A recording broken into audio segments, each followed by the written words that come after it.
right, I think we are live chatting again this week, Nope. and I'm excited to say we're joined with Dave Taylor. Thank you for joining us tonight. It's No sort worries. of, Thanks for having me, guys. Very yeah, cool. I would say it's sort of a privilege. You've been around in the hobby. You're sort of like one of the almost like hobby like You know, titans, particularly here on the East Coast of the United States. Like you've been around through seemingly almost all of Games Workshop stuff, and for a long time with Games Workshop and whatnot. yep. So it's good to have you here to chat about stuff. And it was neat that you were able to come to our Vastarian event recently. So that was cool. Yep. Yeah. Thanks very much for having me. I like how you were able to dance around, saying without saying that I was old, Yeah. because I am. I mean, I appreciate it. No, it's definitely cool to be able to come out and hang out with you guys and everybody else who was there at the Vestarian event. Putting faces to Instagram handles was really cool. Yeah, that's fair. It's I don't know, an interesting hobby in that it's such a global thing that Yep.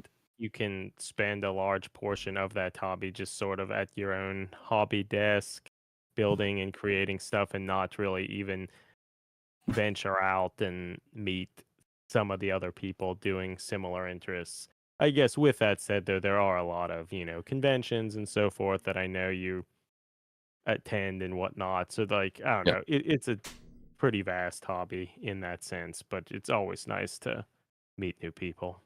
well, Yeah, definitely. I think in one thing it's sort of interesting.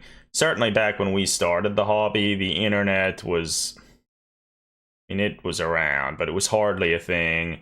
And I think most of, say, our exposure Very to, nascent.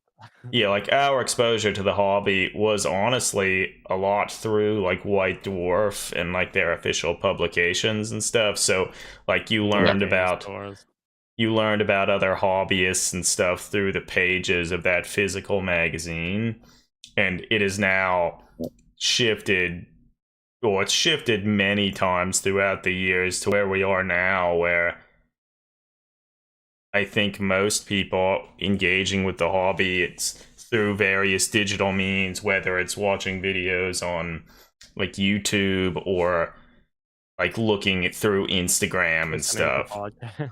Or Yeah, we're listening to podcasts. Yeah, I feel I have fond memories of growing up through dial-up, like dialing it on to the internet to look at Games Workshop's kind of awful website, it's which is still bad. still awful, but it's changed so it's a many it's a times. different kind of awful, right? Never Yeah. really changing. But as they were slowly revealing like third edition pictures of like the box set and the Dark Eldar and some of that stuff. Yeah. Good times. Yep. Good times. For Yeah, sure. I guess with that said, maybe to not end up repeating ourselves too much. If people Right. are ready, I might start Yeah. recording the discrete portion of the podcast. So if people are fine, I'm gonna start that and maybe slightly repeat some introductions. Sure. Yeah. All right. For that Hell over yeah. again. Yeah, that sounds good. All good. Yeah. All right. Hello, everybody, and welcome to Dragged into Turbolasers, a miniature wargaming podcast from the people behind the blog Between the Bolter and Me. I'm your host, Eric Wire, and I'm here with my two brothers, Adam Wire Hey everybody. and Greg Wire. Hey, everyone. And I'm really excited to have a special guest with us, someone who seemingly needs no introduction in this hobby space, but we are here with the estimable Dave Taylor. Nice to have you, Dave. Cool. Thanks very much for having me, guys. Yeah, excited to chat with you about a bunch of stuff, including Vastarian, of course. I'm for those who are watching on the live stream, I'm wearing the t-shirt. Yeah, no, nice to see it. But yeah, so we're really excited to have you here, Dave. And if people don't know, which I find that may be hard to believe, but Dave currently runs like a production studio called Dave Taylor Miniatures that is involved in all manner of things kind of pertaining to the miniature wargaming hobby.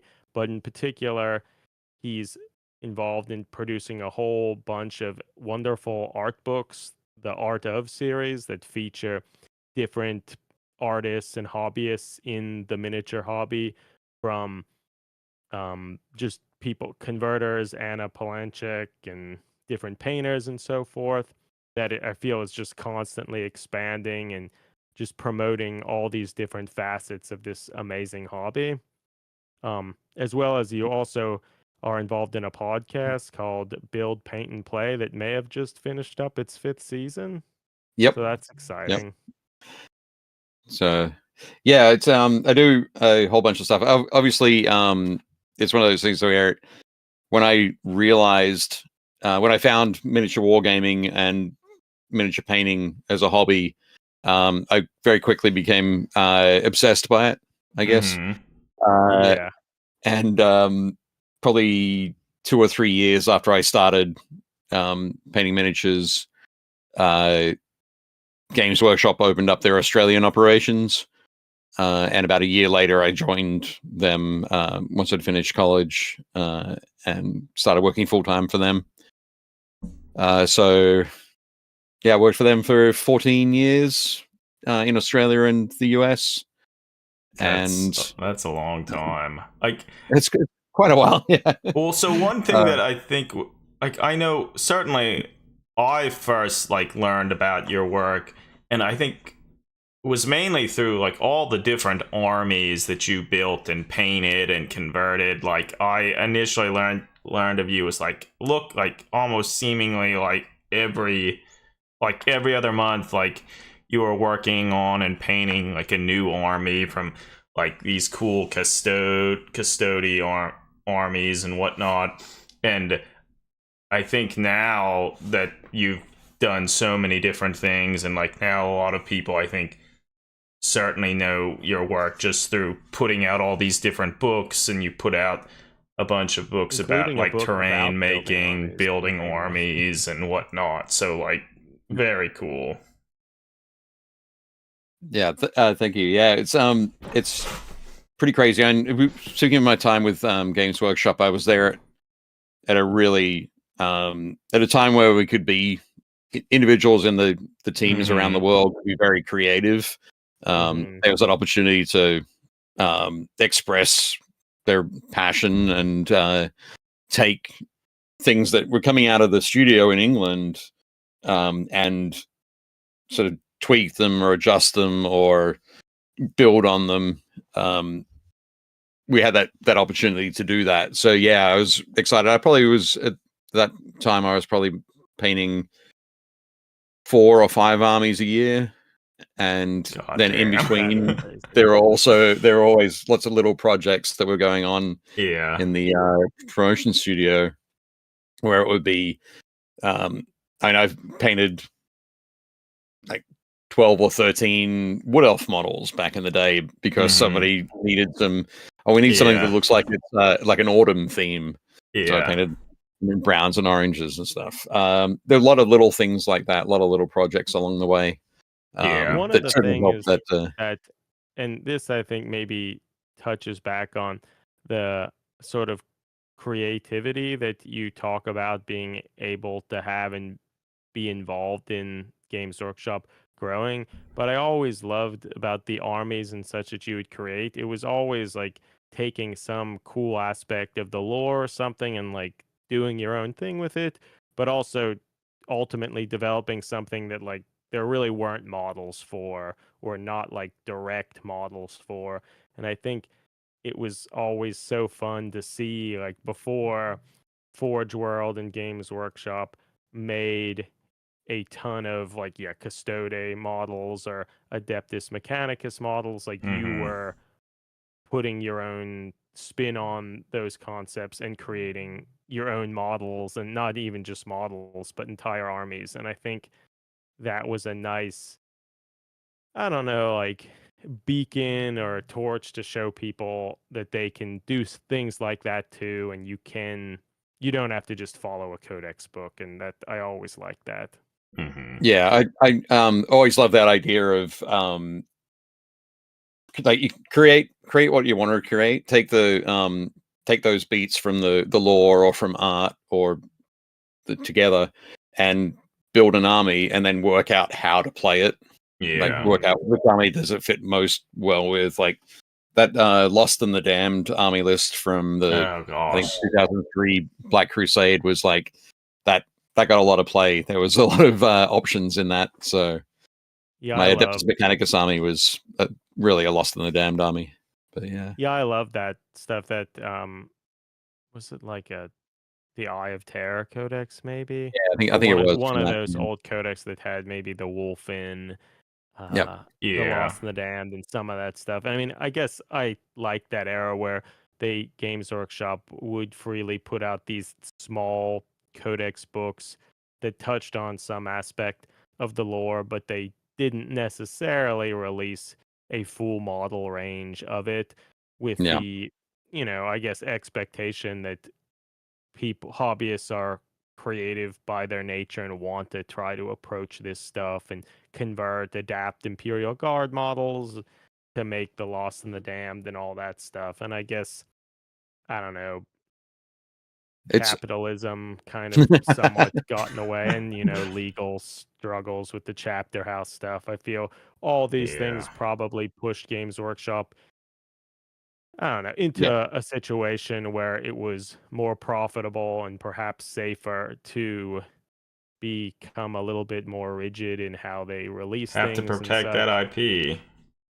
Which, I mean, isn't necessarily bad, but I think it started to erode some of the freedom that you probably experienced when you were at Games Workshop. Yeah.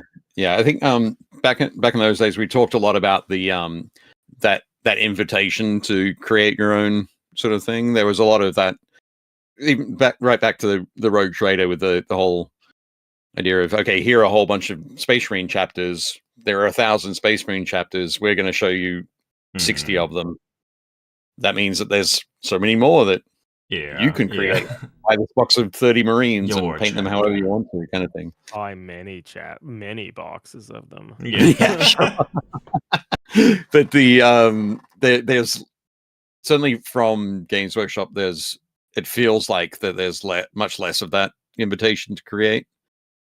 And I think anything that we can do as a community to continue to show that you can create your own things, you can take it in your own direction, is important to do. Yeah, I certainly agree with that. Give people sort of a permission structure to do your own thing and make your own rules, create your own settings, all of that.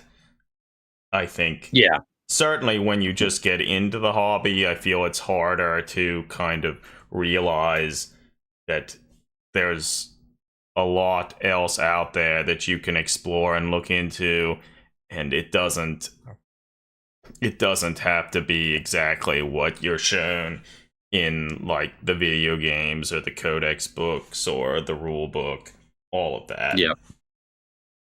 Yeah, definitely. I think you're right. There's that when we first start out, nobody wants to make a mistake. You don't want to like sort of stumble and make an error along the way. You want to be doing. So you see a lot of people asking, like, is this a good army? What army should I want to collect these models? What should I add to them? And with like the expense of it, and not even just expense, but like the time commitment and so forth.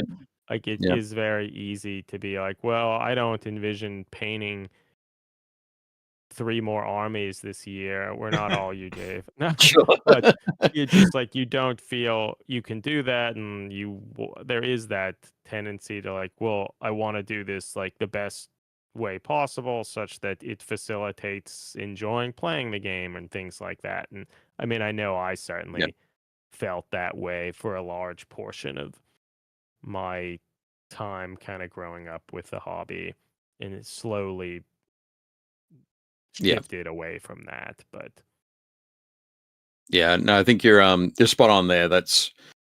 They're all important elements to sort of realize that's why a lot of people feel that or take that approach or feel more comfortable in that kind of approach. They've got to maximize their time and their purchases, and there's nothing wrong with that really. But No, yeah. as long as I think as long as people know that there's a possibility to step beyond that when they want to take that chance, that's a cool thing to do. I wonder if more and more people are starting to be willing to step beyond just making what's in the Codex books, in that Games Workshop is seemingly re-releasing these Codex books and changing the lists like every few years. Like it feels like people are getting, or I know people are getting frustrated with the notion like, all right, I built this army, and 3 years from now they re-release a new book, and the army that I built isn't good anymore. Like, I wonder if some of that frustration has caused people to realize, you know what, I should just make what I think looks and seems cool. And if it's not the best meta list in the game, like, does that even matter? Though perhaps they've always been releasing books so frequently. And when I was a little bit younger and time didn't zoom by quite as fast, it seemed like it wasn't happening as often, but maybe it was. It probably was. I don't. I think I agree with you. I don't think it was happening as rapidly. But I think there are definitely folks who I know. I look at it now and I just build an army that I want to build because, and I might not actually get a game in with that army in the current the cycle. edition that I'm building it for. So it's like I just got to lose that a little bit of the preciousness about that. Mainly that's because the enjoyment I get from the hobby is that painting and creating the army. I enjoy the playing, but it's not central to my enjoyment. Whereas for folks who the gaming is central to their enjoyment, they're in a different sort of headspace. So, well, I think what you had mentioned with Lost in the Dam, that sort of mentality is like, yeah, you can just build that army, and regardless of when you finish it, if an edition is shifted or whatnot, you can probably find something that you can proxy it for or use it for, that most people, or at least in my experience, are pretty open to that sort of thing. Like, most times you're playing isn't like some sort of grand tournament or type thing. Yeah. So I think it's fine. Also, your involvement in Games Workshop and so forth over that time, did you have, since it was obviously a smaller company when you probably first got involved, did that put you like make you have a lot of different roles kind of at the company, which may have been something that led you to having the skills to start your own, like Dave Taylor Miniatures? Like, how naturally were the skills you developed in there push you to being able to start your own kind of production studio that would approach and consult for other aspects of the miniature hobby for other companies or people trying to create their own things? Well, I think that's a good question. I think when I started in Australia, I worked in retail for a couple of years, and then moved to the promotion studio in Australia. But that was me. I was the one person in the promotion studio in Australia for probably for about a year, and then by the time I left the Australian business, there were four of us on the team there in the promotion studio. So we all had to do different jobs at different times, different tasks along the way. We were organizing games days and grand tournaments and putting together White Dwarf and doing advertising and doing cool events for that's retail cool, stores and stuff like that. I feel people often talk like if you're involved in like a smaller business, like you have to wear different hats a lot of the times, which I mean, at even at that time, I mean, I guess Games Workshop wasn't tiny in the sense that, you did have a division in Australia, in the States and so forth, but it's certainly not like the monolith that it is at the moment. Yeah, absolutely. And particularly now, I think a lot of things are more siloed, compartmentalized and stuff. Yeah. So on the Build Paint Play live stream, we spoke to Graham McNeil last week, and he was talking about his time in the studio. And when he was there, he would be writing for 40K, for Warhammer, for Lord of the Rings, maybe a couple other things. But now there's a Lord of the Rings team, and these 4 or 5 people just work on Lord of the Rings. There's a Warhammer Age of Sigmar team, which might have a separate sort of Age of Sigmar lore team. There's very much that siloing thing going on. So yeah, I think having that opportunity to work with people who were involved in a lot of different things as well was gave me a great sort of overview of what was going on or what was happening. And if I was curious about something, I could ask questions and that sort of thing. And times when I was managing staff or managing teams or working alongside a team, I could ask questions as well and just learn more about the business and grow those skills. So that's cool. Well, so when you started like Dave Taylor Miniatures, how quickly from the start of that did you start to release some books? Was that always a plan, or was that a core plan of the Dave Taylor Miniatures, or was that, how did that come about? Sure, I'd love to say that it was the dream and it was great to finally reach it, but no, it was more kind of an opportunity along the way. I started Dave Taylor Miniatures, at the end of 2013, beginning of 2014, and it was in 2017 when I was like, okay, I think this is the plan. I'm going to start working on the first book. It's something that I could do. I knew that I had the skills, the writing, the editing, the photography, the layout. I had contacts in printing. There are a few other things I didn't know, logistics, moving books around the world, that kind of thing. But that's when I started to go, okay, maybe I can take those particular skills and start to work towards something that could create really cool sort of bespoke products that miniature enthusiasts would enjoy. So that was and I experimented. The first book that I did was Armies and Legions and Hordes. I wrote about my army collecting sort of process, project management kind of thing. And I did it. I wanted to make sure that first book was the one that I did, so that if I messed anything up, it was just me that messed it up, so I could make all of those. That makes sense. Yeah.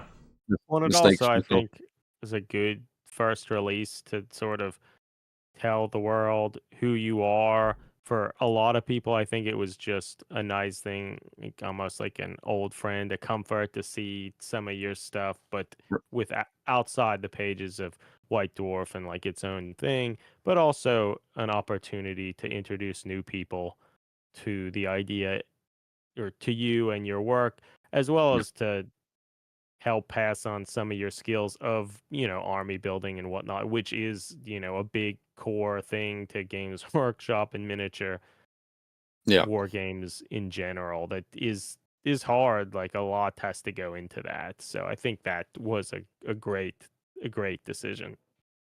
Cool. No, thank you. It's definitely an arduous task for a lot of folks, and one of the reasons I work so quickly and I've learned to paint armies quickly is because I've got a lot of ideas, and I think I'm at the point now where I've realized as many ideas as I've had to put aside. Because I didn't have the time for those ideas, and it's sometimes occasionally I can come back and pick up one of those ideas, but usually I've got more new ideas that I want to move ahead with. So to keep myself sane, I have to paint lots of armies. It feels terrible, but no, it feels fine. It's great. I enjoy it.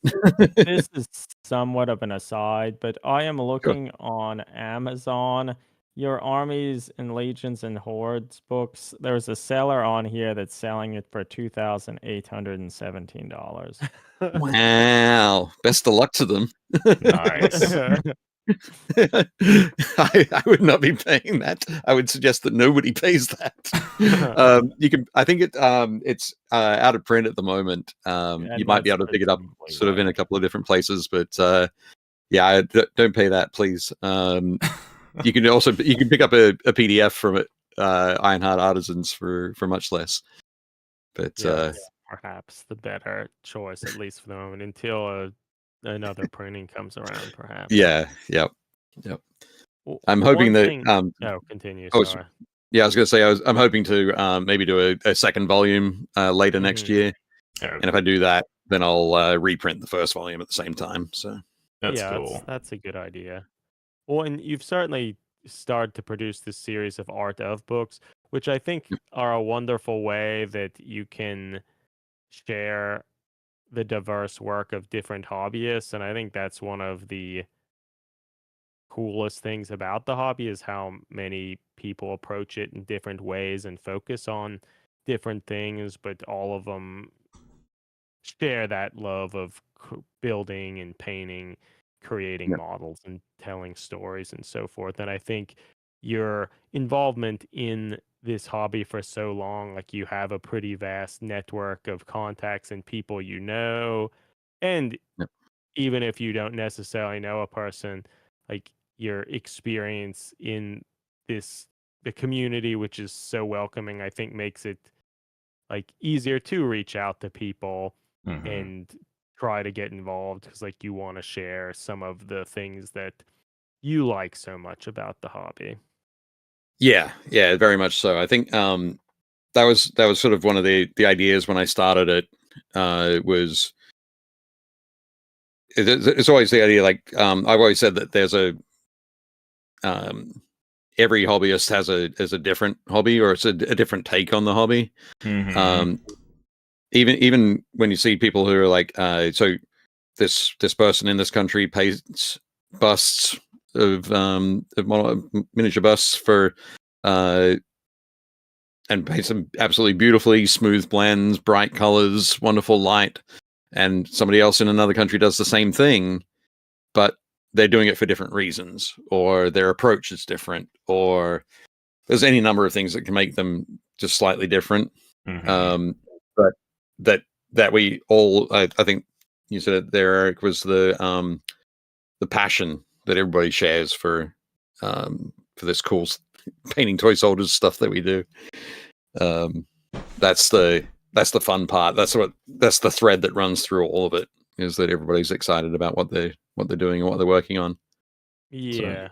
I appreciate also how, at least of all the books from the series that I've read, they're all from like slightly different perspectives and kind of the perspective of like the artist that's being showcased there. Like it isn't very prescriptive of like, oh, you need to say this, do that in this way, which I think is a good reflection of how everyone approaches the hobby for different reasons and in different ways. And I think the fact that you can get some sort of vision into the mind of the people doing these things and see what is driving them and how they're approaching the same kind of problems that all hobbyists are, approaching. I think that is good and kind of an exciting way to look at things.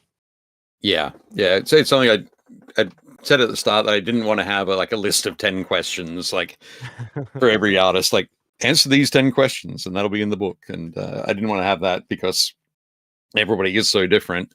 The reason they do things, the way that they do things, there's always something fun and different that each of the artists does, so that it's like they'll mention it just in passing, and for them it's like second nature. It's something they do every day or every other day, and it's like, of all the thousands of people that I've spoken to in my life about painting miniatures, nobody has ever said that.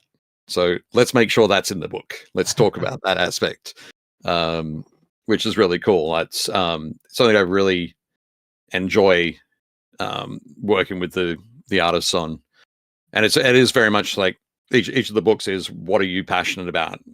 I enjoy origin stories, and I like finding out where people have come from and why they do the things that they do.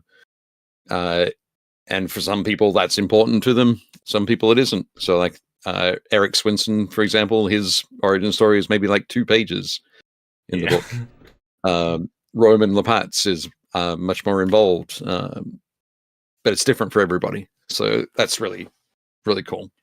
Mm-hmm. One of the things that I really appreciated right when the series started, it right away, of the first 3 volumes, 2 of them were very sort of acquainted and within the weirder 28 style of Sure. miniature creation with like Anna Palanchik and Christoph Keel or Kyle. I'm not Kyle. forgot. Yeah, Yeah, Chris of Kyle. Yep. Yeah, with their creations, and wasn't just focused specifically on, like, I'm gonna say Golden Demon quality painters, which certainly Sure. that's great. It's always neat to see that type of stuff, but it to me it seemed like it was making like an immediate statement that there are so many aspects of the hobby that aren't necessarily exactly what Games Workshop is pushing, that you need to do this to get a golden Yeah. demon or do things of this nature. And I think that really excited me to just right away show off the scope of the types of artists and creators you're trying to showcase. And yeah, I really appreciated that. And there's some creators that I really look up to and like their work, and also think Yeah. it mimics some of the stuff that we've been interested in our hobby journey as well. And I think Yeah, it cool. gives people, as we talked about before, sort of a permission structure to, you can look at all these different artists, kind of get a sense of what they're interested in, like how they approach things, and then sort of work out like what you're interested in, and maybe even then get ideas of new ways to approach things. Yeah, I think it's something that I definitely wanted to have, like, be a part of that.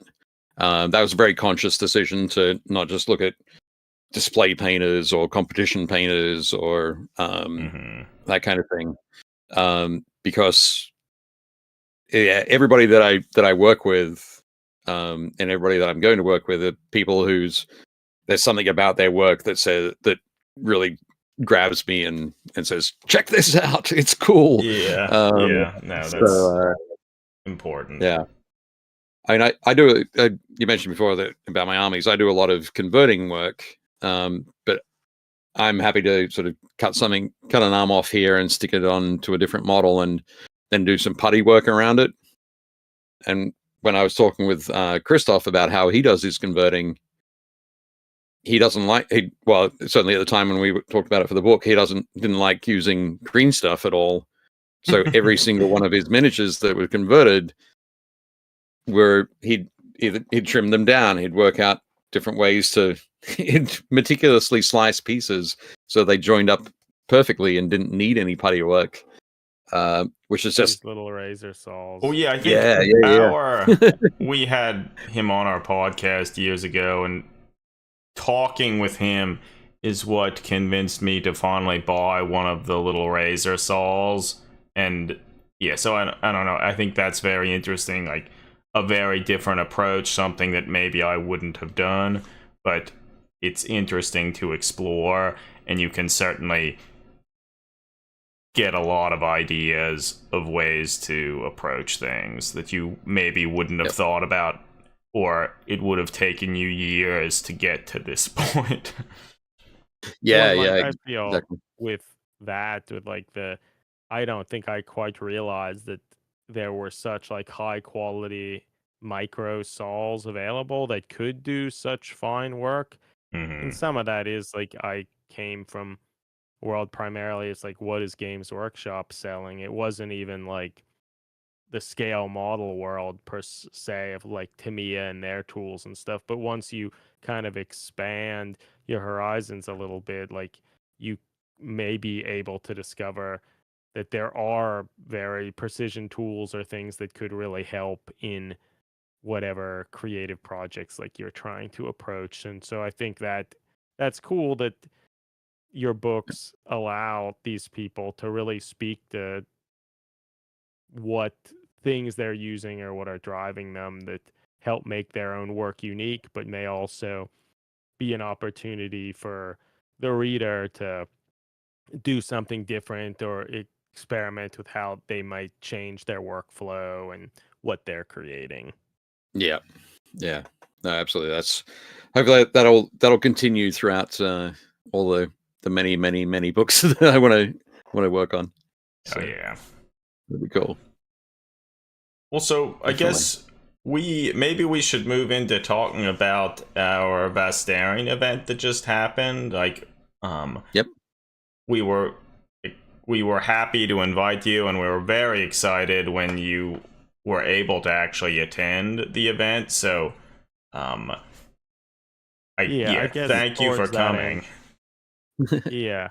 And I think speaking, like we've talked a little bit about, we liked kind of earlier Games Workshop, their ability to like all the people involved to be very creative and take the hobby in their own ways and so forth. And to me at least, the work of some of the people you've showcased in your books and the stuff that like we've been involved with the 28 magazine and just the Inq28 scene in general has always sort of captured that same sort of creative spark and spirit that I felt was alive and well in the 90s of Games Workshop stuff.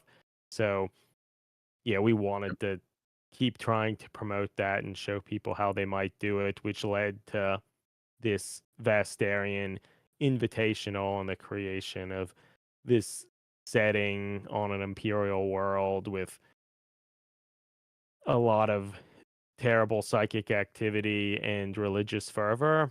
And yeah, we wanted to host an event around that setting. So with Bill Ford, we hosted this thing in Houston, Texas. And as Adam said, we're pleased that Dave, you were able to come along and be a part of this Inq28 event. Towards that end, had you been involved in any other like Inq28 type events and such in the past? I know you had one, I don't remember exactly which 28 issue, but you were featured and talked about creating a board for something, an Inq28 style event at Adepticon that didn't quite pan out due to the pandemic, but yeah, I think probably I've been following along with the different events like the Pilgrim event and that kind of thing. And in 2019, at some point in 2019, I saw that Cody Taylor was doing Galita, if that's how you pronounce it. Jolita. Yeah. Jolita, my bad. Yeah. So yeah, I was doing Jolita, and I was like, I know that I'm not going to be able to get out to it, but I love the idea. I love the setting, that the frozen world kind of thing. It was like, oh, okay, well, maybe you could do up a objective marker or something like that. So I did a character and an objective marker and sent those off to the event. And that concept that I'd seen occur, like seen happening through these other invitational events where somebody couldn't make it, but they could send a warband or NPCs or all of these kind of things, was just, again, part of that. It was eye-opening. It was a different way to engage with the community, which was really cool. That I thought, like, we want you to be, it's that kind of, we want you to be involved. We understand you might not be able to make it to the place, but if you provide something, we'll be happy to use it. Was fantastic. So yeah, I really enjoyed painting up a couple of pieces that were never going to be part of anything that I went on to do, but they could be somewhere else in the world when somebody could be having fun with them. So that kind of spurred me on to planning an event that was I was calling Deafening Silence, and was based on a part of a story from one of the first Warhammer horror novels or books that they published, Black Library published. And yeah, I went through and created a whole table. It was like a 6 foot by, no, it was 4 foot by 8 foot sort of table. That's a big table. Yeah, set on a cemetery world, the cemetery world of silence. And I had mausoleums, and I had cracked flagstones with skulls floating up from underneath, and that kind of thing. And I was working on everything, and was all ready to go for March of 2020. And as you said, that was going to be our first Adepticon. Right. Oh wow. Okay. Yeah, I was going to be running the event there, and not having run one before or even attended one before, so attended an Inq28 event, so I wasn't 100% sure how things were going to work out. So part of me there was a little bit of relief, I must admit. Yeah. that I didn't have to go and fail. But yeah, but I never got back around to it. Post pandemic, the table has been used in gaming. That's good. Yep, not by me, but by my friend Jake Landis. He took it up to New Jersey and used it in an event that he was running, which was cool. But yeah, so this the Vastarian games event was the first one that I've attended, and so it was absolutely awesome. I think I was really nervous going into it because I knew you guys, and I knew Cody, mm-hmm. and I knew Johnny and Mike and Grant, I think. Yeah, the only people I knew beforehand, but a bunch of other folks that I knew from their Instagram handles and that kind of thing. But going out to dinner on the Friday night, sitting down with people that I didn't know and chatting about different things, meeting Martin, Bill, Trey, whole bunch of folks was really crazy. So it was cool to get to know everybody and what they did and where they were from and what they were all about was great. And as you said, everybody was so welcoming. It was fantastic. Yeah, I feel I don't know. I've always really loved such opportunities to, either get to meet or better know people who are kind of involved and love the same weird niche of Sure. the various miniature wargaming hobbies. In particular, like in a lot of cases, they're people that you may have been following their work for years on Instagram, but then also having events like this, it's a fun way to have some vaguely defined setting that allows all these creative people to focus on one particular thing and see how they approach it and do with it. And I think that's fun to see all the different styles converge in one thing and see how they take that. Yeah, absolutely. I think as I said, the setting. I think I would say it was more defined than vague. It wasn't super vague. I think we all developed a good connection with it. But everybody, so 30 plus warbands there that were all different. So everybody you'd created the ability to explore lots of different things. It wasn't I don't think anybody felt sort of railroaded into having a particular type of warband. Everybody felt they could do sort of whatever they wanted. There were fairly there were some cool Inquisitor led pieces, some Rogue Trader led warbands, some warbands with insane, almost that demonic kind of manifestations, demon hosts and stuff. Yeah, just a really wild spread of things. So that was really exciting as well to see that not everybody had gone, okay, well, I'm going to take Eisenhorn and Board of Arbitrators, and there wasn't that. Yeah, It was very fair. different. And there weren't That's Space fair. Marines either. Yeah. Or That was very few. Very few, yeah.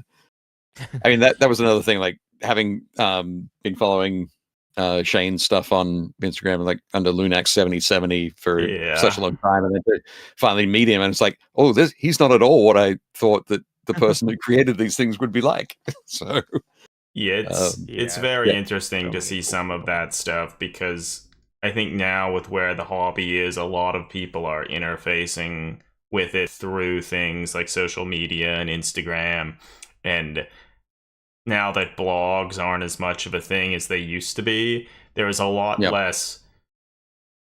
You don't necessarily get to know too much about the people creating the stuff unless they really go out of their way to somehow put themselves out there, whether it's through like recording podcasts or something like that, or so it's very hard to get a sense of any of that. So putting kind of a face and a personality to some of the different work, I think, is kind of exciting. And that's the interacting with different people from the community is sort of what I think I maybe cherish the most about some of these different events and whatnot. And you were mentioning how you, for Gelita, you sent some models off to other events, and that's certainly something we've tried to encourage people to do, because even if you can't necessarily attend something, you can still get involved if like the setting is interesting to you or whatnot. So I think that's kind of a neat way to interface. Allows you to maybe foster new relationships and get to know other people, and maybe you can be involved in another thing they run, or if you decide to run something, they may try to get involved. So like it's I don't know, it's like, as they say, like can be a small world at times. Like the more you engage and reach out to people, I think the more opportunities and things that open up.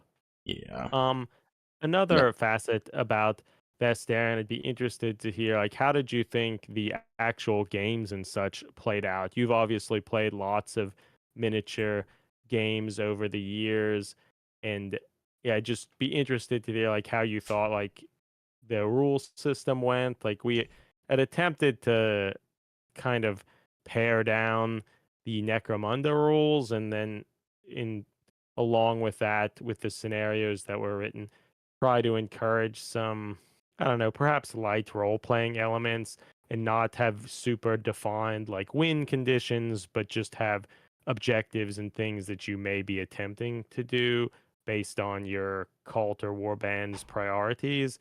Like, yeah, how did you feel that went for you, and was it what you anticipated happening, or? I think it was everything worked really well for me. My experience was everything worked really well. Did it work the same way in each game that I played? No. It worked differently in each game that I played. But that was really down to that.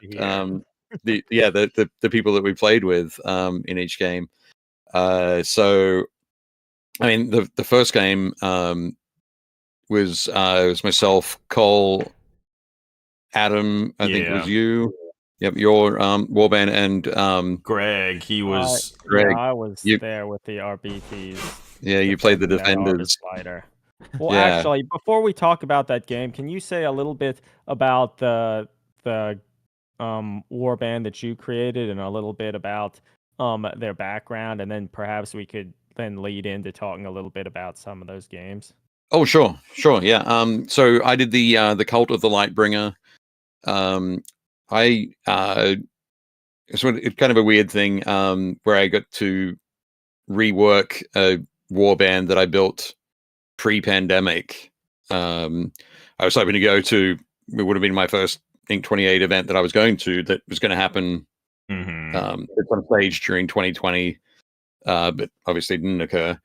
But I had a warband that we were built some slight conversion work from the unmade They're so models great. from Warcry. Yeah, they're so cool. Sort of, you don't need to do too much to them. But I played around with them a bit, and I hadn't painted them yet. I built them. Pandemic happened, didn't paint them, and so when you guys invited me, it was like, oh, this is a fantastic opportunity to make some tweaks and paint them up. So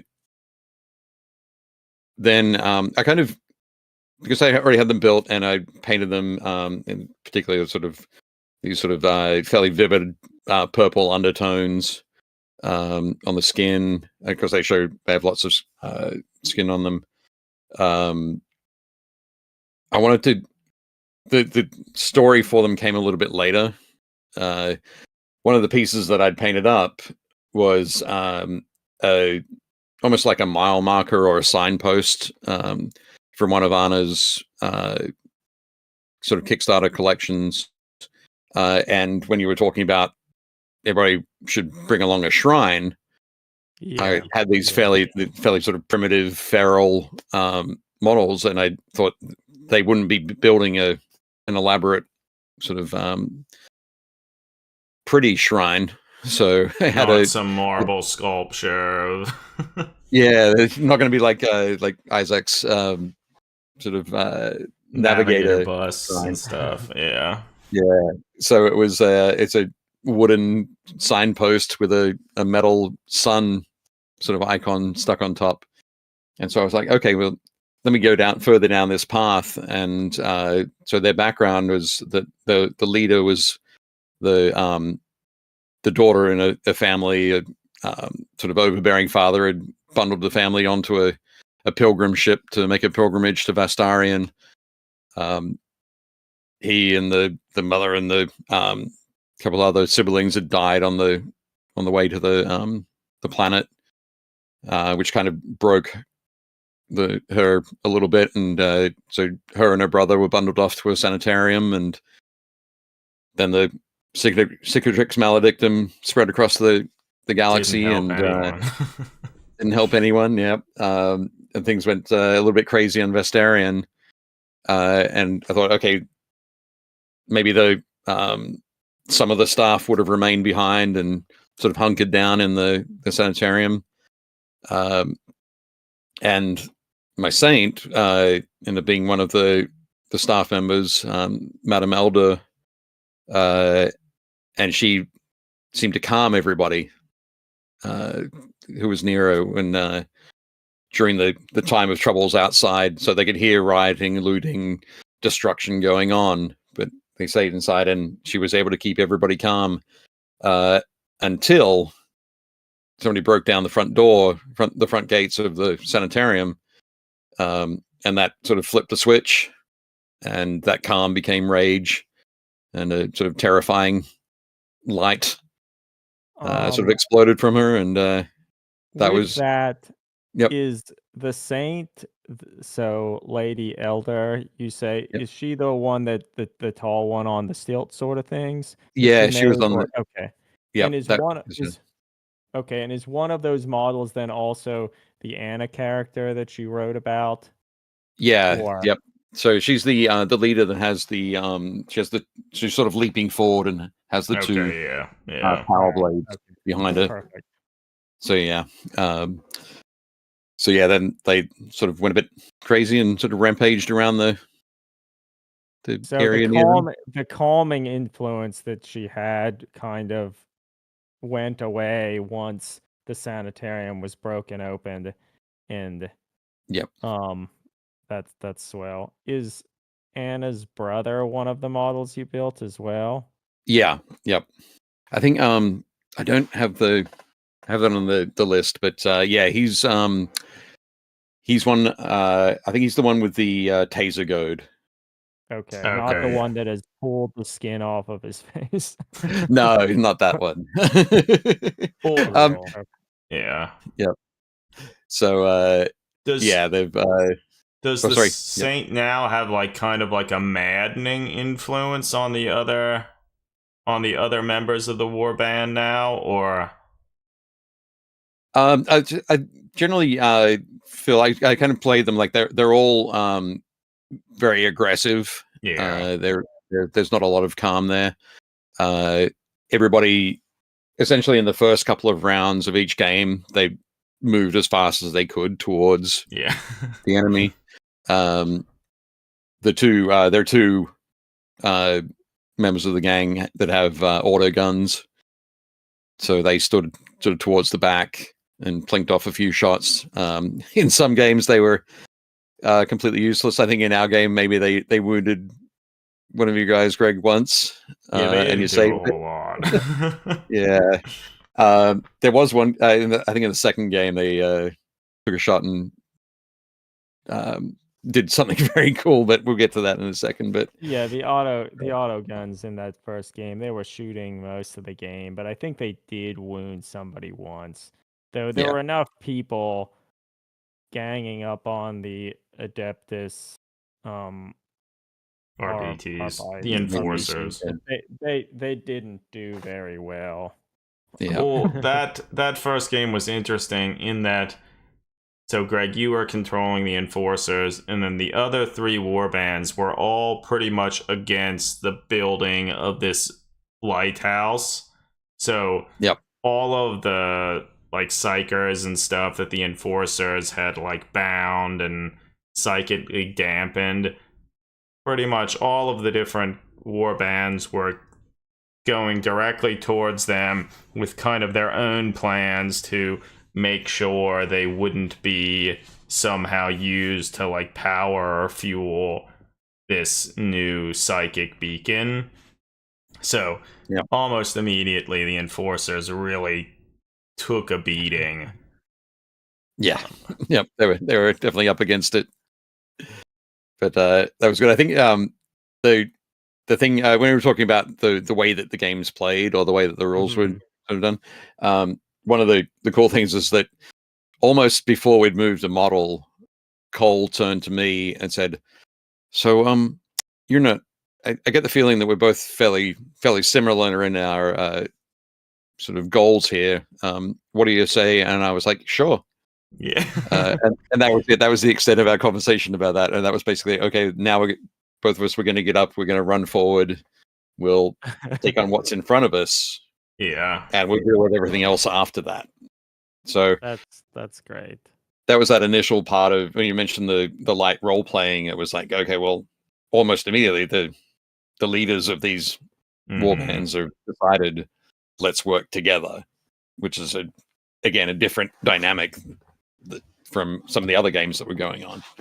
Yeah, well, I feel that is always something that for all these Inq28 style games, I think people are always asking, like, what rules they're using for this. And like every one of these events that I've been involved in, the rules have shifted a little bit. You use different things. And we wanted to give something to give sort of a foundation that people could use and build lists around and play off of. One that would likely at least be somewhat familiar to most people, because most of us were brought into the hobby at least to some capacity through Games Workshop games, but not be too rigid or draconian in like what you need to do, in hopes that it would allow every person to play it how they want to, role playing or not, or following it rigidly to the rules.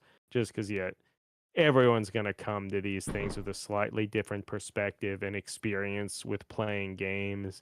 I know, like, we certainly did, and a lot of us, I think, who are in this hobby and involved in this sort of style of more narrative gaming don't play games like every weekend, so Sure. we don't have this incredible encyclopedic knowledge of rules or Sure. where exactly the new version of Necromunda is. So yeah, I'm glad to have, from talking to other people and seeing the games that did transpire, that it did seem like the rules and scenarios were a good kind of springboard to have people to get familiar and enough to start playing some games, but not hold people's hands too much or make them feel like they have to like rigidly follow what was written there. Yeah. In the second, well, I was going to say that in the first game, one of the things that surprised me was that sort of the internet dimensional being that Oh yeah, Nick unexpectedly popped out behind me. Nick Triggeggio, he made this psyker eating abomination that sort of like creeped its way out of the shadows to, I think, probably devour some of the saints and stuff that were there, and that model was quite fearsome. Yep, it was, and I think there's a point there initially when it popped out, I thought, oh my god, this could be the end for my saint, and it's only the first game. But as old dice games will have a habit to do, it's like crazy things happened. Yeah, I made he missed a whole bunch of attacks, or I made a whole bunch of invulnerable saves, and it just meant that there was a break in the tension that I felt. Okay, and yeah. I sort of enjoyed whatever I could enjoy. Whatever was going to happen, whatever came along after that was going to be just fine, kind of thing. Because it was all part of an exciting story that would develop over the next 2 days, kind of thing. So that was really great to hear. Well, but that was a thing that I kind of was a little bit afraid about. So that model that Nick Triggeggio made, the rules for it, it was pretty beastly. Yeah, they're on our blog if you want to look at them. But yeah, pretty beastly. Yep. And I was a little bit worried, like, all right, I don't want in the very first game somebody's saint to be devoured. But it was fortunate that. Yeah, I think it all worked out pretty well. It did. It was yeah, I was very lucky that it happened that way. But no, it was cool. It was nice. But in the second game that I played, it was myself, Bill, and Jimmy. So Jimi Hendrix and the Phoenician and Bill Ford, Ruin 501.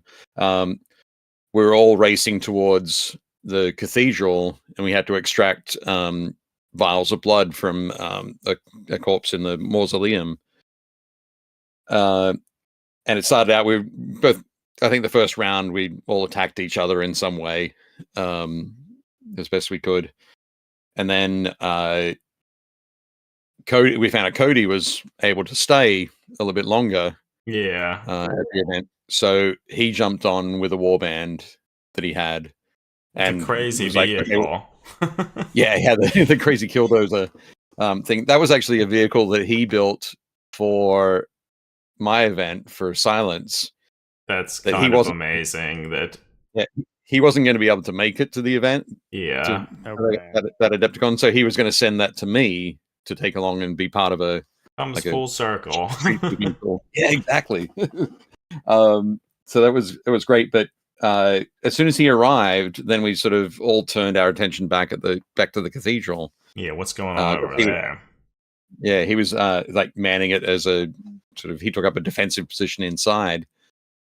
And I think Jimmy got his rogue trader to the door, like the side door first, and just said like something simple like, hello, inside. Would like to come in there and maybe extract a few vials of blood from this saint. And I think that Cody was like, okay. They had a bit of quick chat, and then he goes, okay, well, make a cool check. Yeah. And so Jimmy made a cool check with his leader and passed. They were cool. They were cool. They were had an alliance. That's and great. It was like, that was all on the fly. Nobody said this is part of the scenario and this is how it worked. But it just meant that things became very different then. So then it was like Bill and I looked at each other and we're like, okay. Fuck and we this work. Yeah. we moved towards the cathedral. And there was a point basically during the the game where it was determined that Bill and I were in cahoots, which was a much more flexible agreement than an alliance. Alliance was very rigid and locked you into a few different things, but the cahoots we could do, we'd be a bit more freeform. But yeah, so that was the great experience through that game. Then we had became almost a 2-on-2 kind of affair. But yeah, did you get any of the blood?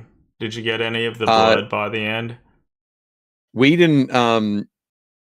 Bill and I didn't actually make it into the cathedral. That's fair. But I think Jimmy got a vial or two of the blood. But there was one point where Cody's Killdozer came out of the cathedral and ran over the top of like 3 of my models. Oh boy. And really sort of decimated my crew. But one of my auto gun wielding cultists that had done terribly in the previous game, first shot hit. I rolled. It was a because it was a rapid fire gun. I got the 3 3 hits and killed it. And so initially, like, we took it off. And then we were just joking about a whole bunch of different things. And he was like, well, why don't we just put it back on the board and see where it randomly moves to? It randomly rolled forward. And then it was like, well, why don't we like see if we can crew it again? And That's like cool. run. So a whole bunch of people started running over to try and climb on it. Yeah. And then sort of fighting and kicking people off. And again, that was not in the rules. It was just a fun sort of thing. We made the determination of how you would do it or what would happen on the fly, and that was really cool. I think that's fun, and like those sort of unscripted things are part of the fun about playing games like this with fun, creative people. And I'm glad like little moments like that seem to have kind of cropped up in like all of the games.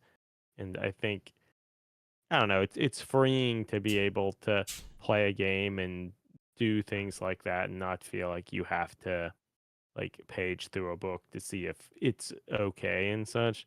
And I think people are maybe more and more open to do things like that, because things like Dungeons and Dragons and other role-playing games I think are more popular than ever. And a lot of people, play those with the miniatures and such, and there really isn't a huge chasm separating that from those more traditional Games Workshop style miniature games.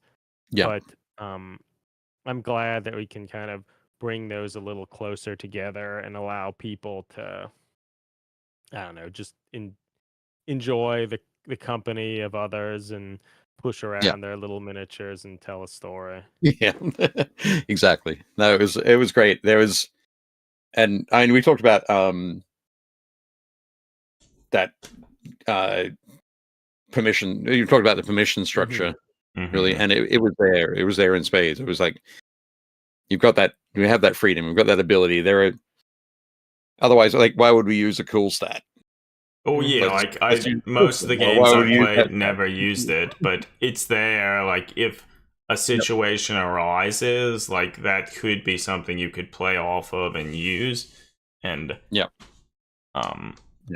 was great that we were able to. It was a lot of fun. I sat out the third game on the Saturday, mainly because I just wanted to sort of wander around and see what everybody else was doing, get a sort of good idea for that. Take a bit of a breather as well, because as I said, I don't play a lot of games, so it can be exhausting. Like I'm not a tournament gamer or whatever, so like almost like after one game, it's like, wow, that was a lot. Yeah. But it was definitely cool to see other people sort of doing like similar things, or basically approaching it in a similar way with cool ideas or wild things happening. So that was great. Game 4, first game on Sunday. that was myself, Tim, Sam, and I think that was you again, Adam. Actually, that was the game with the Orvis lighter. Was that the game with? Oh, wait. Yeah. Okay, that had the Orvis lighter again, and and some of Nikki's models were guarding the lighter. Is that true? Yeah. Okay. Yeah. It was the like the Mechanicus group of sort of servitors guarding the lighter. That was one where we had to try to get into the lighter to then fly to the beacon. Yeah. So I think Johnny had set up his incredible lighthouse table in the morning, so we all knew where we were headed towards. Wanted to get over there. Yeah, it was just that was awesome. It was like, because I think we played that. We weren't the furthest table away from it, but we were far enough away. Like, yeah, it was like we need to get into that flying machine. But so that was great. I think another example of that ongoing storytelling idea was Tim had, I think it was it Gage's Saint? It was Gage's Saint. Right, yeah. They had like immobilized and they were carrying potentially the corpse of that saint, trying to get it to the lighter, to get to the lighthouse. Yeah. So that was cool. That was just another thing that had happened in a different game. Yeah. A game that I hadn't played in before, and now it was impacting the game that I was playing in there. So yeah, that's fun. That ongoing storytelling there was excellent. And Sam had that his warband that was, they were for the oh no, it wasn't. Jimmy was on that table again. Sorry. Yeah, you're right. It was Jimmy. Jimmy's warband was for the beacon. Sam's warband was for the beacon, but Sam's warband had that sort of the part of their lore was that they felt that they were superior, that they were the only ones who were able to get anything done. So they weren't ready to work with anybody else until kind of the last minute, sort of in game 5, in the air quotes kind of thing. Okay. That was a lot of fun. It was very cool as we went around. I think one thing I forgot to mention in game 1, because we were just getting started, just getting rolling, we almost did group activations. So it was like, okay, well, makes sense to like move these guys here, because I'm just going to come back and move that model anyway. Yeah. So we did a lot of group activations to get rolling. In the second game and then the fourth game, it was individual models. We moved. I moved one. We worked out what our initiative order was, and we worked through that way. So it was, each of those was different, which was great. And then that there was that moment in the fourth game where Cody showed up with a whole bunch of fantastic, sort of never-born demons, kind of demons that would basically, if you went and fought them and they survived and you survived, they would sort of judge you, and if they judged you worthy, they would ignore you for the rest of the game. They'd just sort of walk on to somebody else. But if they judged you unworthy, they would sort of take your soul and create another demon. So cool. That was a pretty wild experience. So I think I kind of split the approach of my warband then. It's like, okay, I've got to keep some models moving towards that Arbor Slider, but some of them will have to take care of these demons. But didn't there come a point towards the end of that game where you tried to teleport into the Arbor Slider? Yep. That was I think at that point, like Jimmy had made it at the back. Tim's leader had been killed maybe Tim Saint had been killed. I was like, okay, the last opportunity that I've got here is for my Saint to use the essentially what was the teleport ability, and I rolled. I'd lost a wound somewhere else, so I had one wound left, and I rolled to teleport. I was successful in teleporting into the Arva Slider, but it was I think I must have rolled a double one or something. Okay. So it was a peril of the warp test. Yeah. And no, sorry, the first one I failed. It was double 6, perils of the warp test, and I got the result, which was you can try it again, but you also take a strength 4 hit. So I tried it again. I was successful, and then I took the strength 4 hit, and I didn't save it. So I died teleporting into the Arva Slider. Craft. Yeah. Yeah. So we kind of suggested that I was sort of molded to the inside of the interior of the hull there. So all of Jimmy's models that embarked on it were like, we'll leave them alone. Don't want to get too close to that. Crazy psychic corpse in the corner. And then some of Sam's guys and some more of my models sort of ended up clambering on top of the Arva Slider and sort of hanging on for dear life when it took off. Yep, and then flew over to the the lighthouse. It landed on sort of like some of the upper levels of the lighthouse, and some of the models clambered out or off of the hull. Yep. So I left my leader on the thing for a little bit, and then there was a point I think after Eli's crazy demonic creations had started appearing,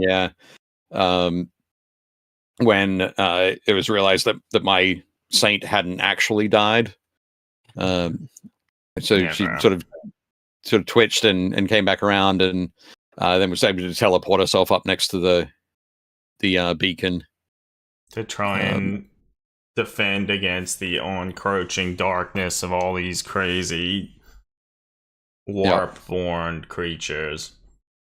And those all of those creatures that Eli had created were just amazing. Again, that's the creativity and the horror that these things generated. Yeah, or something else. Yeah, or something else. Yeah, it was like they were disturbing. Like they would. Yeah, like really incited a visceral reaction from. Yeah. I don't like that. Yeah, it was one of those things. Like at the same time, I was like, "That is amazing, but terrifying and amazing." It was like, yeah, like that's very well made, but it makes me feel a little bad. Yeah, I am disturbed. So, kind of perfect for my warband.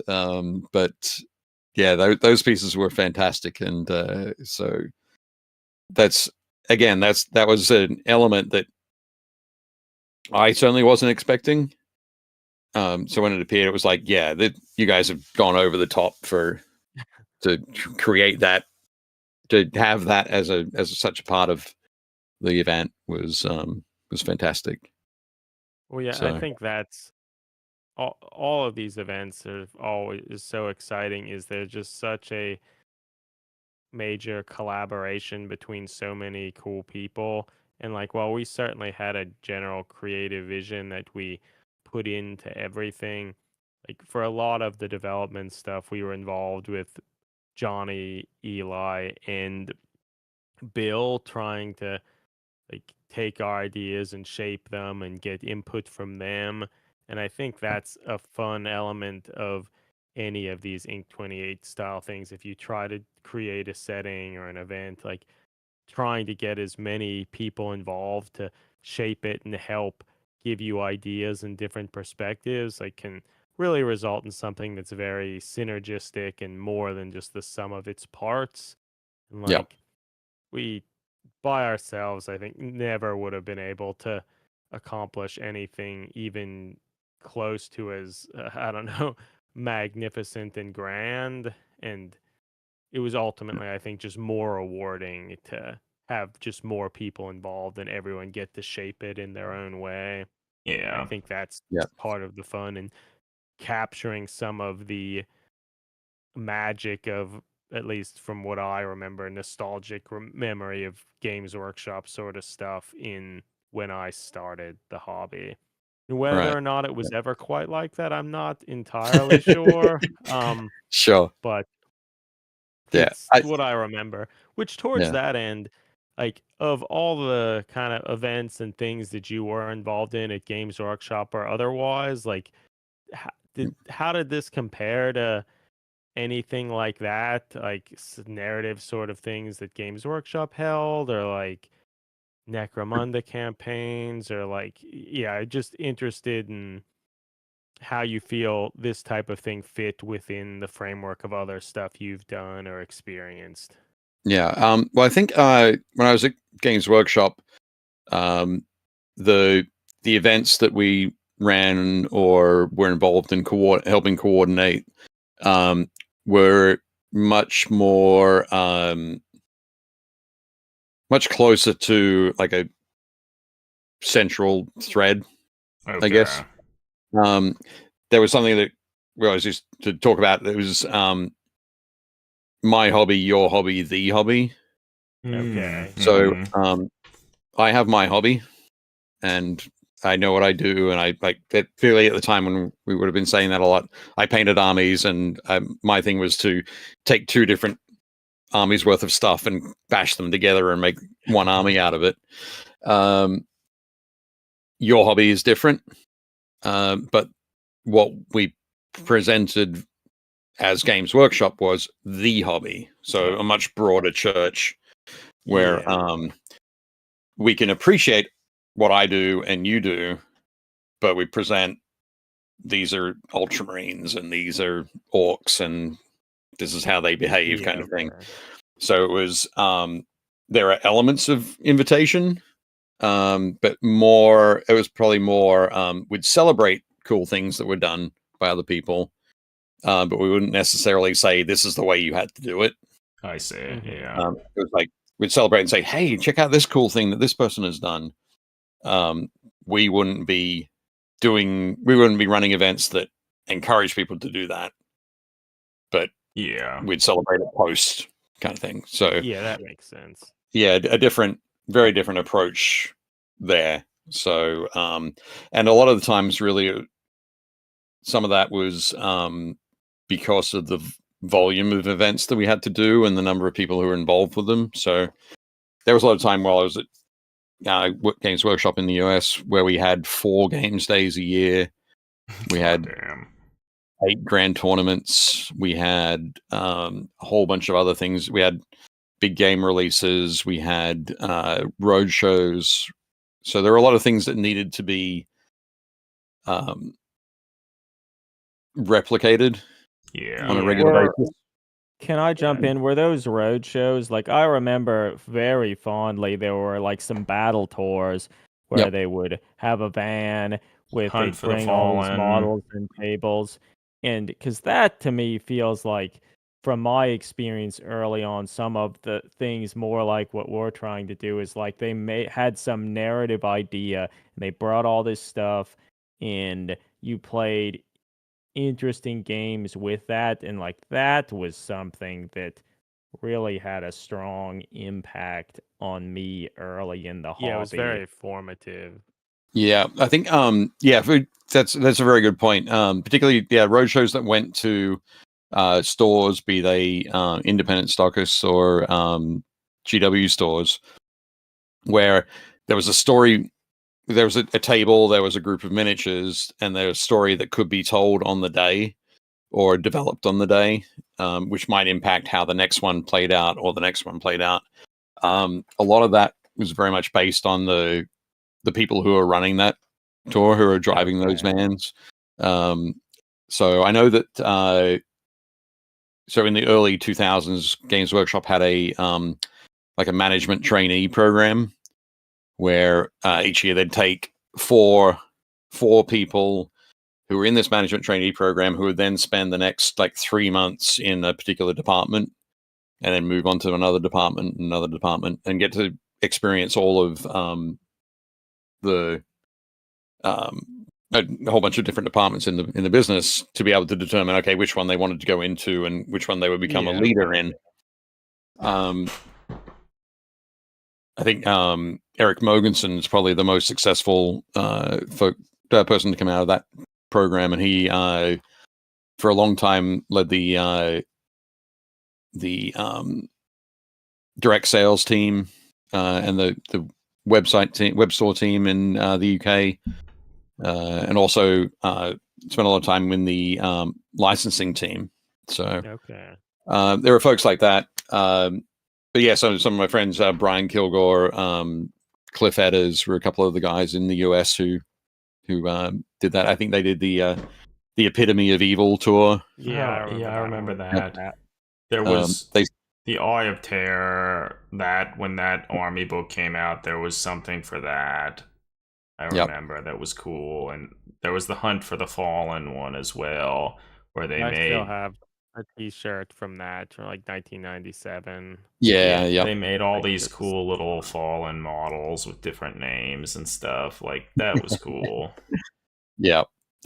Definitely in those certainly in those days. So the mid to late 90s and the early 2000s. Jeremy Vitok was a very instrumental in a lot of that stuff. He led the promotion studio.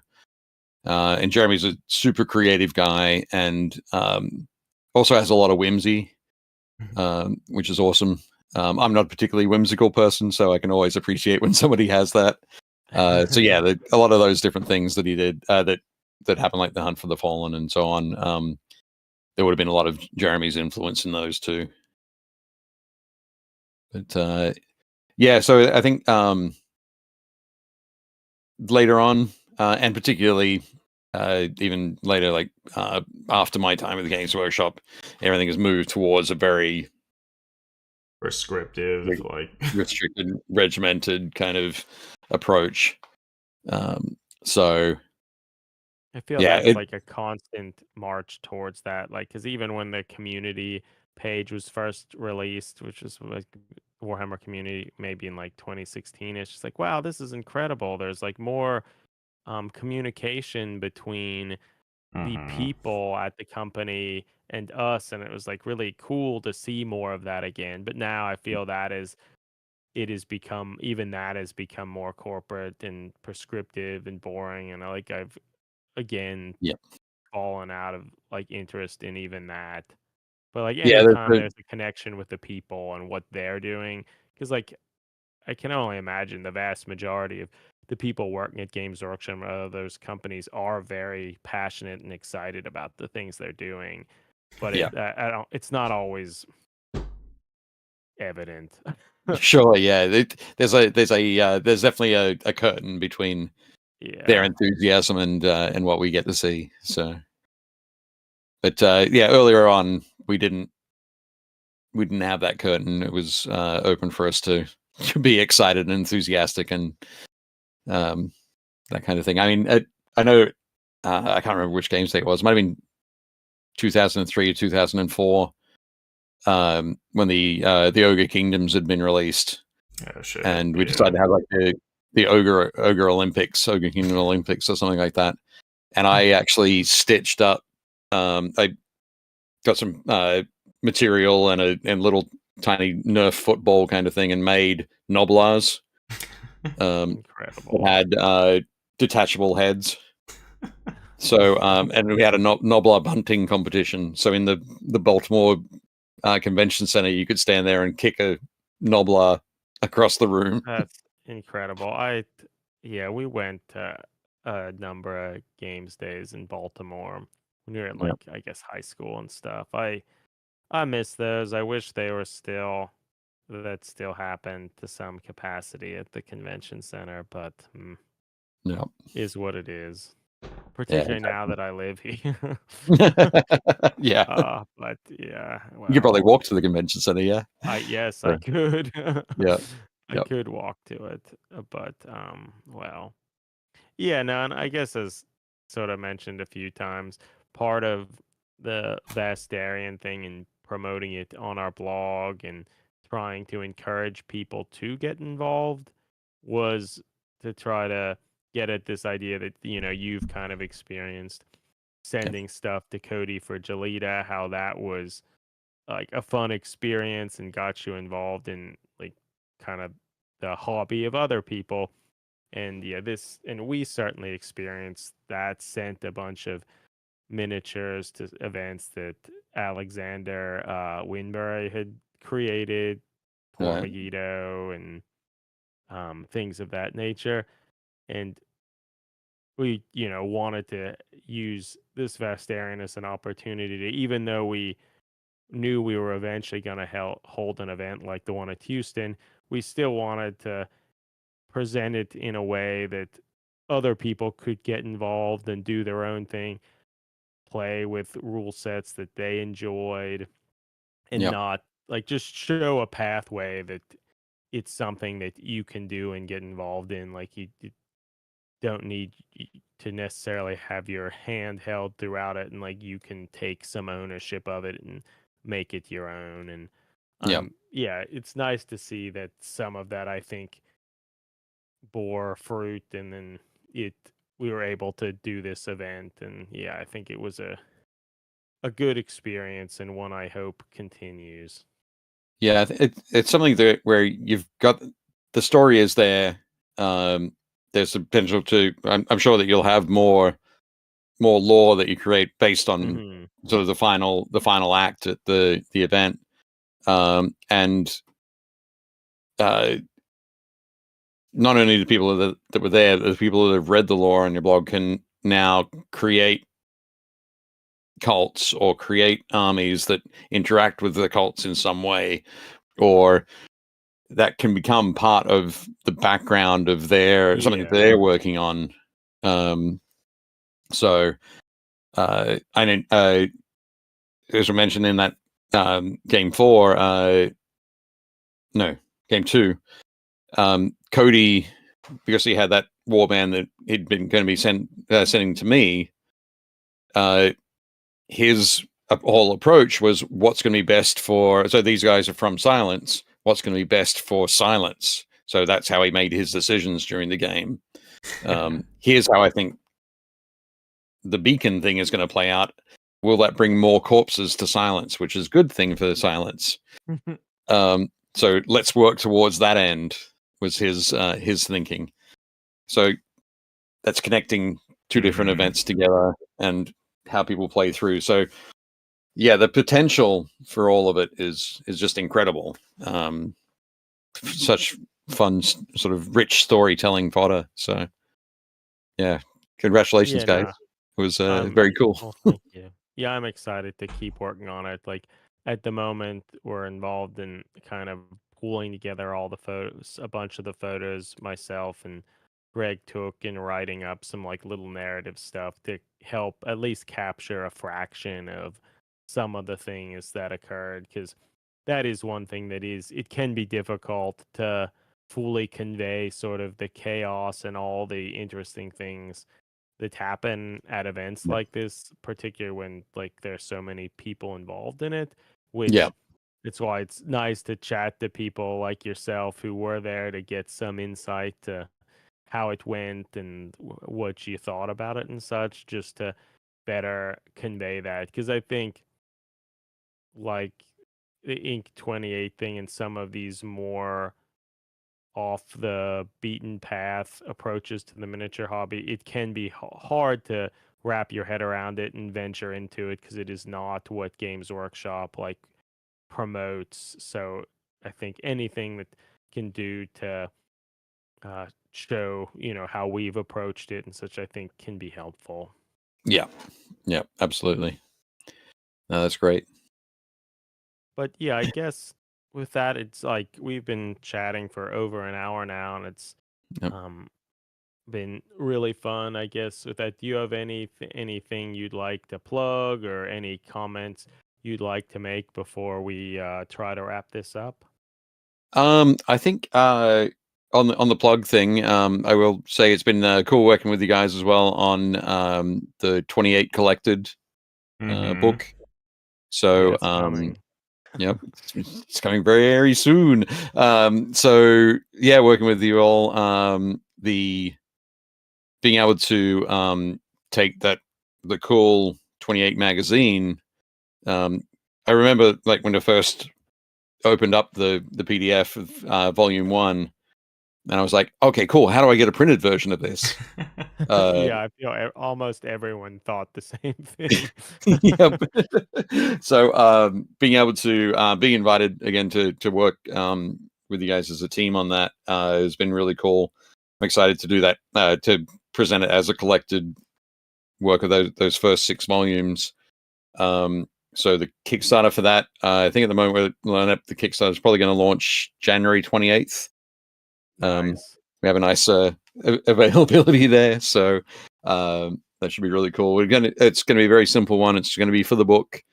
We'll have some little stretch goals along the way, but the focus is very much that physical book, and we'll run for 2 weeks.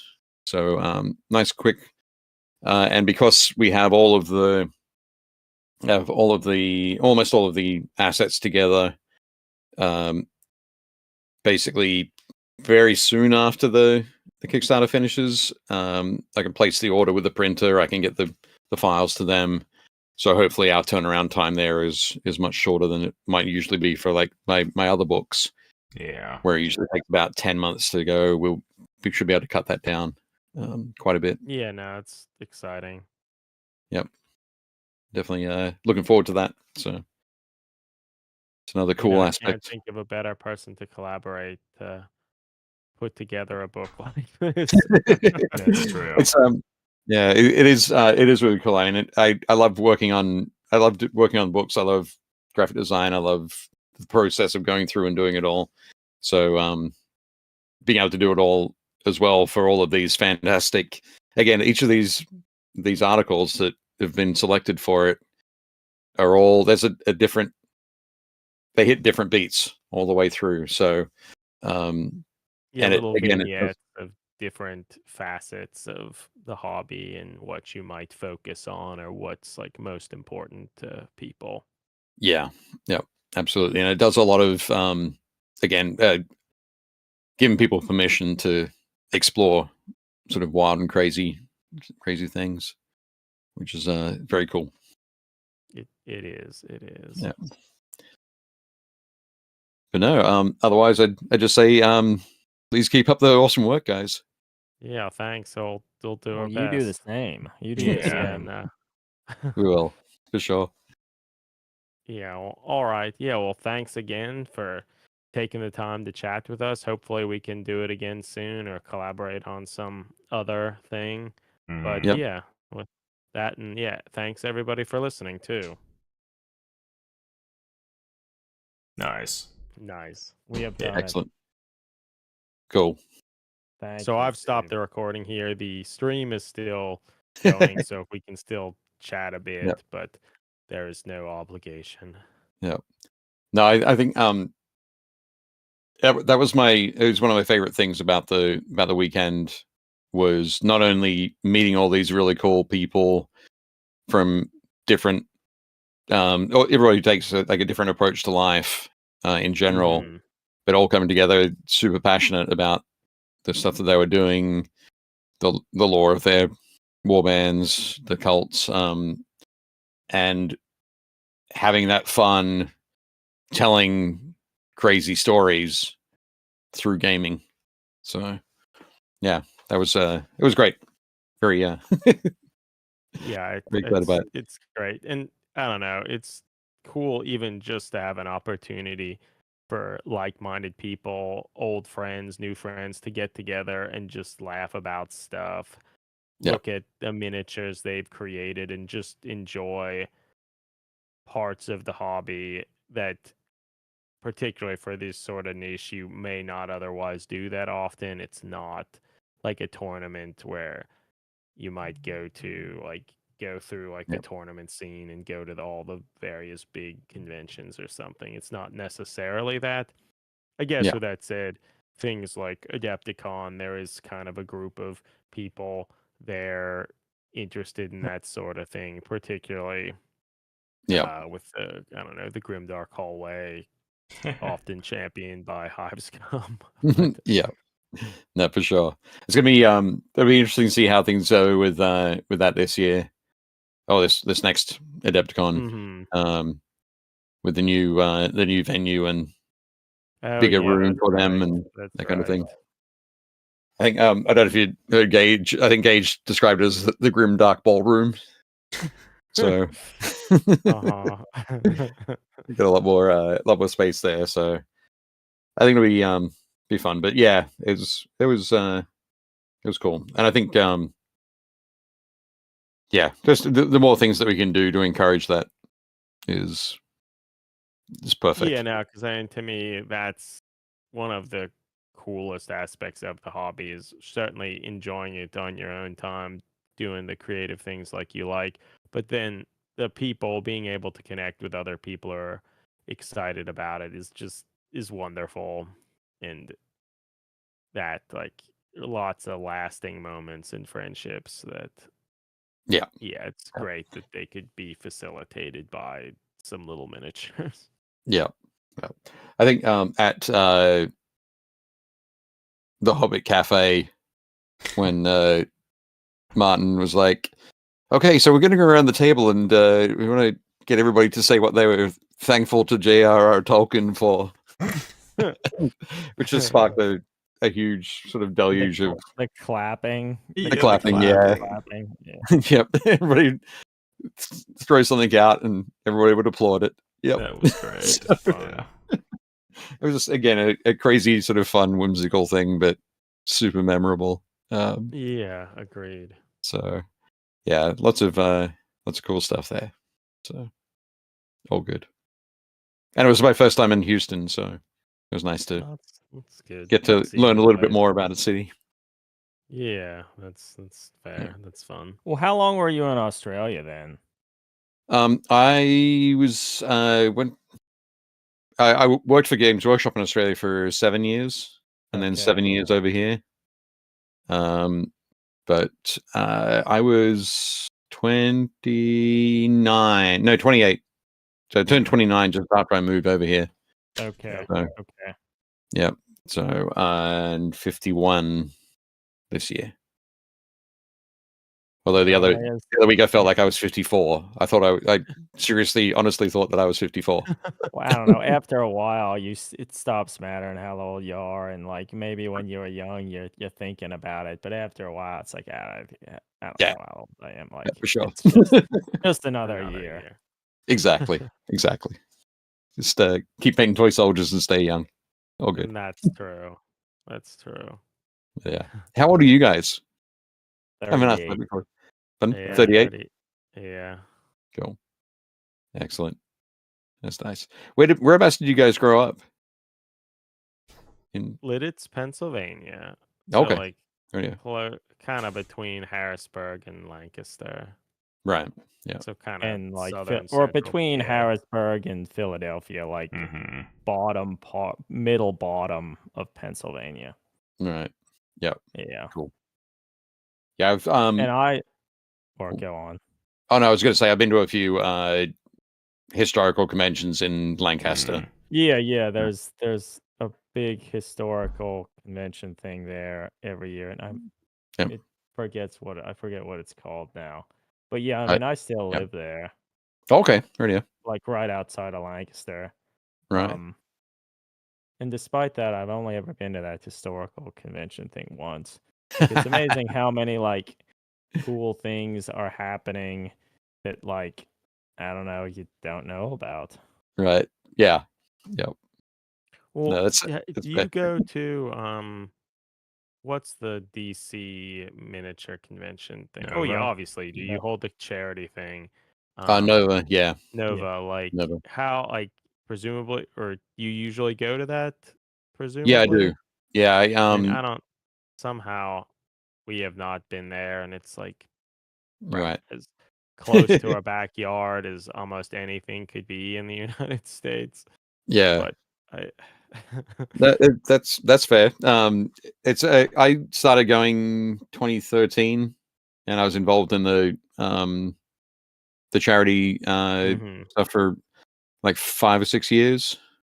And in probably 2016, I started working as a judge on the Capital Palette painting competition. Okay. And then 2018, I became the head judge. So every year since then, my role at the show is leading that judging team for the Capital Palette. And so last year we had it was me plus 8 judges for that. We had like 1,100 entries thereabouts. So yeah, it was that's my main focus for Nova, is making sure that runs as smoothly as it can. That painting competition, is that one where like you're given like I guess kind of a score, and there is like, or like how does the scoring work with that? It's it is an open format competition, so it isn't like first, second, third. Yeah. Essentially the judges for that division, we have 3 divisions. We have an apprentice, journeyman, and master division. And for each category, they'll basically bring out all the models for that category in that division. So we have my judging team is Vince Venturella and Dan Osborne are my judges for the apprentice division. They'll bring everything out for a category, have a look at all the models and go, okay, well, this one's the best model, or one of the best models in the category. So this will probably get a gold. And other models that are around the same sort of quality, and they might get gold. There's kind of a criteria there, and like if you meet that, like you in that, like I feel it's probably a little easier to learn and grow in a situation like that than I don't know. Golden Demon is a bit restrictive. Yeah, it is nice that it doesn't really matter. It doesn't matter too much what else shows up on the day. It's about where in the spectrum is your painting, kind of thing. So yeah, we can give away multiple golds, multiple silvers, multiple bronzes for each of those categories. Nice. Yeah. So this year we had 4 judges for the journeyman division, including we had Sam Lenz, Will Hahn, we had Steve Garcia and Andy Wardle were our judges this year for those categories, and then Eric Swinson and Krzysztof Kowalczyk. Krzysztof runs the contrast painting competition in Poland. Okay, that's cool. Which is it's about, I think last year they had about 1,400 entries, maybe 1,600 entries. But it's again it's the biggest competition in Poland. It's one of the biggest competitions in Europe.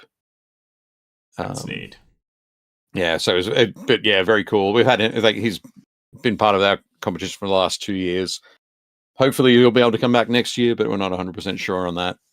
If he doesn't, Eric will still be lead judge for the Masters division, and we'll bring one of the other guests will come in and judge with him. Do you remember, Adam Greg? I feel Eric Swinson won one of the Slayer Swords, one of the old Baltimore Baltimore Games Day things we went to. Though I don't know. It's not sure. I'm not sure if he did, but or maybe it was just a gold. I feel I remember a bunch of Beastmen, and it could have been. One of the years, maybe it was it 2009? That was I got bronze in the open category with the Norse Blood Bowl model that I painted. Oh, cool. Yeah. That's funny. But that was a long time ago. Have you guys checked out the Golden Demon Compendium website at all? Mm-hmm. It's a nice website. I should look over it again, honestly. That's I think it used to be the free Free Demon or something like that, which was a French site that had it. That was probably the best one to look at for that. But yeah, now it's definitely the Gondian Compendium. Now it looks like Eric's just got just has 2. A bronze and a gold from open competition in at Adepticon with his Mephiston and Sigismund. Yeah, I'll have to look over some of that stuff. I think I know the Beastmen you're talking about, Eric, but I forget who painted them. Yeah, it's been a while. I don't quite recall. Yeah. On that side, it lists you, Adam, as winning in 2006. 2006. Yeah, goddamn. Bronze in the open, it says. Yeah, that was it. With the Blood Bowl model. The only Blood Bowl model. Or no, I painted 2 Blood Bowl models. Never mind. So. Go. But I recall, like, that was you entered that model into the open competition kind of on a whim. Like, I could do this, and then you won something for it. So it worked out nicely. Yeah. Oh, actually, now that I think about it, I guess I was thinking, actually, what did it say though?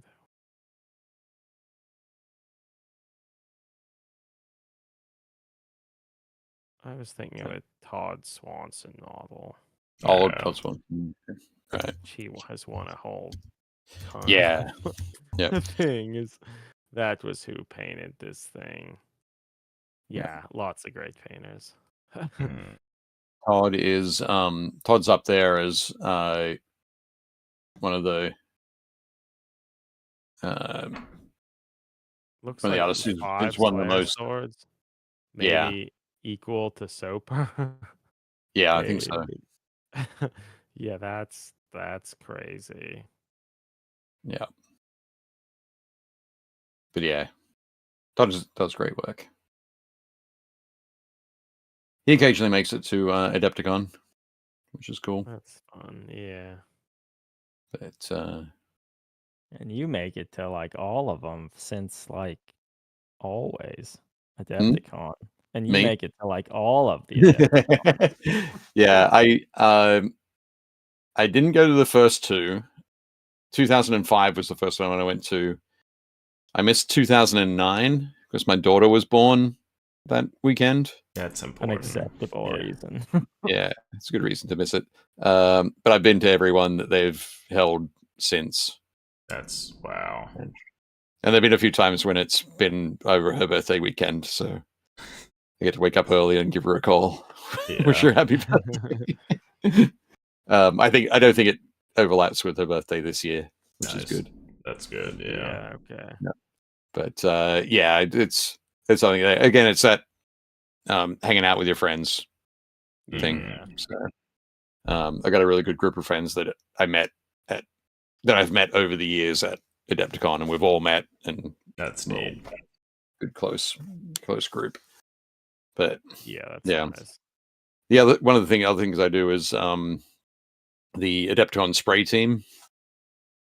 So that's something that's a little bit different again, a bit more of a community focused sort of aspect. So Hank Edley that runs Adepticon, I think initially, when was the first time we did it?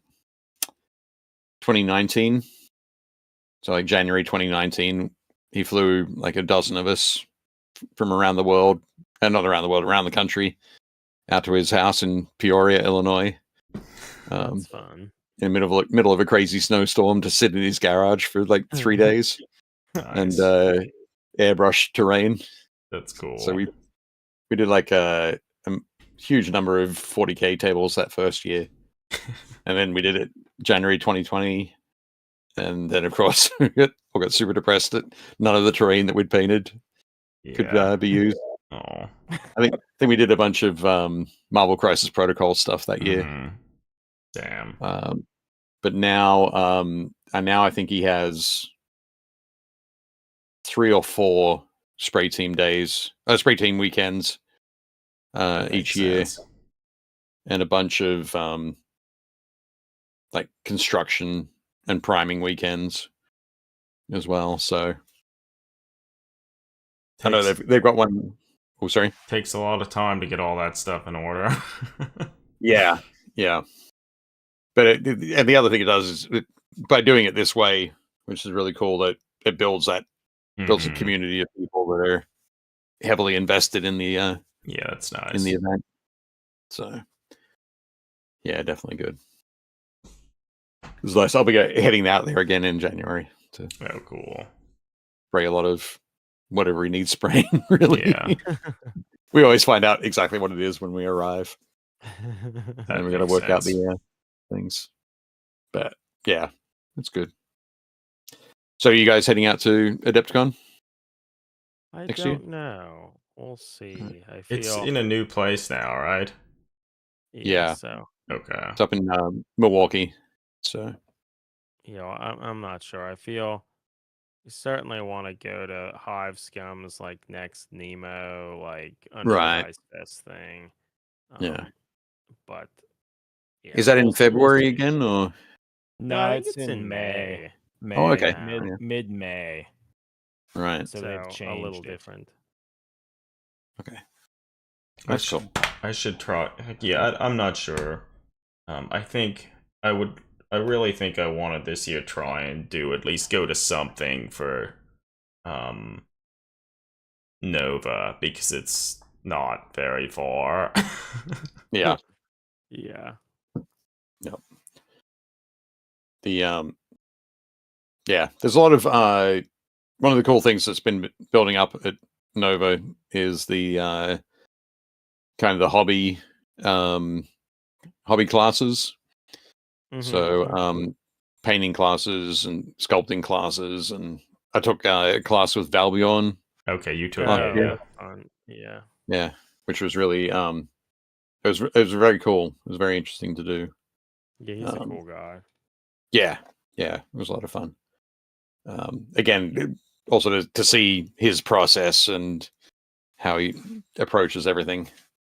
But yeah, that was cool.